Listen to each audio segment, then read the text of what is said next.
Baik, di sini saya akan membahas makalah mengenai kelompok 5, yaitu mengenai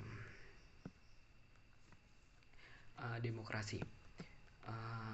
Pernah kita tahu apakah mengapa demokrasi itu begitu penting bagi sebuah negara, dan bagaimana konsep kedaulatan rakyat atau kebebasan dan keadilan dijalankan dalam sistem pemerintahan kita. Dalam video ini saya akan menyelami jantung hukum tata negara mengenai demokrasi. Kita akan membahas dasar konsep demokrasi, perkembangannya dan yang dinamis di Indonesia dari masa ke masa, hingga peran krusial partai politik dan kompleksitas sistem presidensial multipartai. Baik, ringkasan singkat mengenai makalah kelompok 5, yaitu mengenai demokrasi adalah sistem pemerintahan di mana kekuasaan tertinggi berada di tangan rakyat, baik secara langsung maupun melalui perwakilan yang dipilih secara bebas dan adil.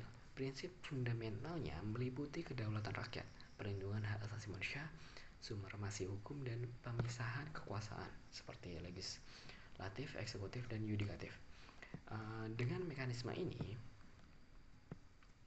ditetapkannya check and balance, yaitu pluralisme politik, kebebasan berorganisasi, akuntabilitas dan transparansi pemerintah, lalu pendidikan kewarganegaraan. Dalam konteks ketatanegaraan Indonesia, demokrasi diimplementasikan sebagai demokrasi Pancasila yang mengandung prinsip demokrasi universal dengan nilai-nilai luhur Pancasila. Kedaulatan rakyat ditegaskan dalam UUD NKRI 1945 pasal 1 ayat 2 dan diwujudkan melalui pemilihan umum atau pemilu yang langsung, umum, bebas, rahasia, jujur, dan adil. Indonesia adalah negara hukum demokratis, yaitu rested democracy, di mana hukum dibentuk dan ditegakkan berdasarkan prinsip demokrasi. Ciri-ciri khas lainnya adalah penegakan pada musyawarah dan musyawarah mufakat. Jaminan HAM pada bab 12 Undang-Undang NKRI 1945, pembagian kekuasaan negara, yaitu check and balance, serta peran lembaga negara independen seperti KPK, Komnas HAM, dan KPU. Partai politik dan partisipasi masyarakat sipil juga merupakan pilar penting dalam demokrasi Indonesia.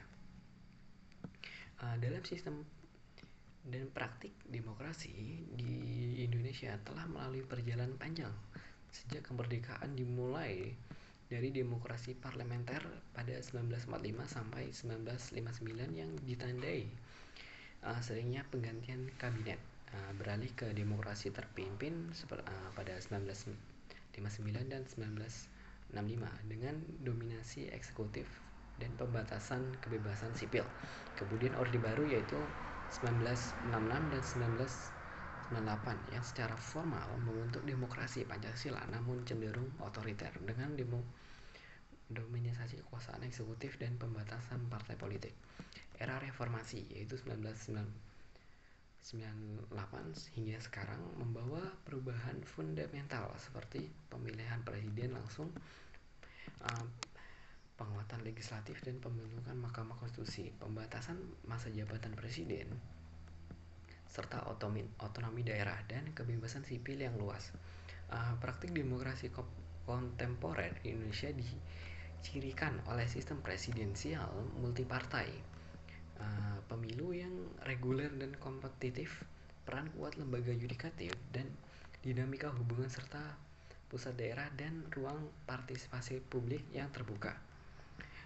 Partai politik adalah institusi fundamental dalam demokrasi modern, berfungsi untuk memperoleh dan mempertahankan kekuasaan politik, menyuarakan aspirasi masyarakat, mendidik politik dan merekrut kepemimpinan, membentuk pemerintahan, dan menguasai pemerintahan.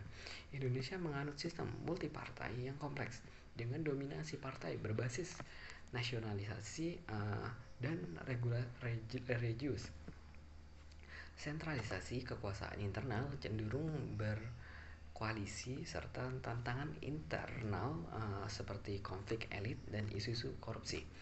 Sistem presidensial multipartai ini di Indonesia merupakan pemerintahan koalisi yang esensial dan menciptakan dinamika legislatif dan eksekutif yang kompleks, di mana presiden harus terus berorganisasi untuk mendapatkan dukungan parlemen. Baiklah, penutup dari video ini yaitu demokrasi adalah perjalanan yang terus-menerus dan adaptif dari konsep ideal hingga implementasi praktik di Indonesia. Kita melihat bagaimana prinsip-prinsip kedaulatan rakyat dan hak asasi manusia dan supremasi hukum menjadi fondasi yang tak tergoyahkan meskipun menghadapi berbagai tantangan seperti polarisasi politik dan isu integrasi pemilu. Fondasi demokrasi di Indonesia pasca reformasi semakin kokoh. Peran aktif kita sebagai warga negara merupakan partisipasi politik dan pengawasan terhadap pemerintah adalah kunci untuk menjaga dan memperkuat kualitas demokrasi.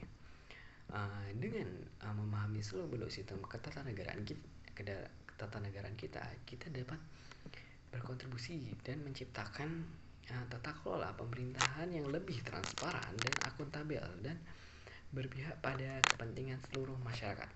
Sekian saja dari pemaparan saya dari kelompok 5. Lebih kurang saya mohon maaf. Wassalamualaikum warahmatullahi wabarakatuh.